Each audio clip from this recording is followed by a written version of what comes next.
Qara savolga. 2022-yil 4-dekabr 12-savolga yetib kelibmiz mana. Mana shu ifodani hisoblang degan ekan. Qara, ketdik. Xatma-xat bo'lamiz.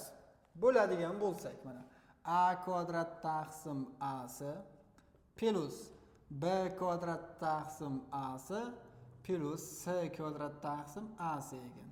Plusdan yana a taqsim c. Bo'ldi. Endi xatma-xat bo'lamiz qara. A taqsim c qoladi, a'lar bittasi ketdi, plusdan.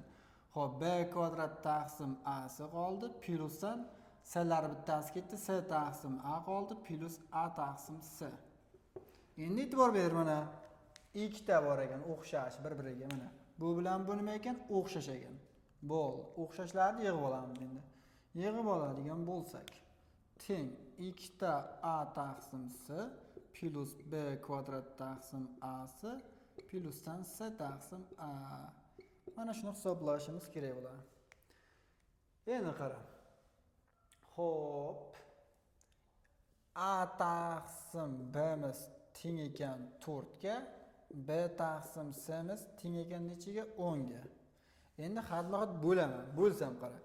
A taqsim b ko'paytirilgan c taqsim ko'paytirib yuborsam bo'lar ekan ikkalasini. Ko'paytiraylik shu ikkalasini chiqib kelar ekan o'zi. A taqsim b ko'paygan b taqsim c. Ko'paytirsam 4 10 ga ko'paytirsam 40 bo'ladi. Endi e'tibor ber. B'lar qisqarib ketar ekan, demak bundan kelib chiqadi. Keyin nima bo'lar ekan? A taqsim c'miz 40 ga teng bo'lar ekan. Keyin teskarisi c taqsim a'miz nima bo'ladi? 1 taqsim 40 ga teng bo'ladi. Bo'ldi. Endi mana bu yerga qo'ysak mana. B ga borib qo'yamiz.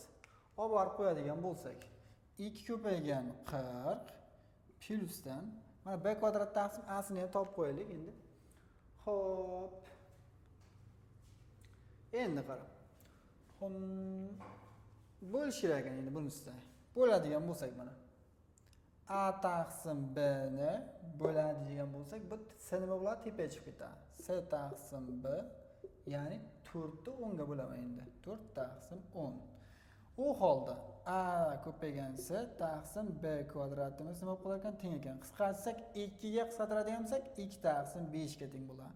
Bizga buni nimasi bo'lyapti? Teskarisi bor. Demak b kvadrat taqsim a simiz nimaga teng bo'lgan ekan? 5 taqsim 2. Bo'ldi, joylashdi o'zi. Endi olib borib qo'ysak bo'ldi.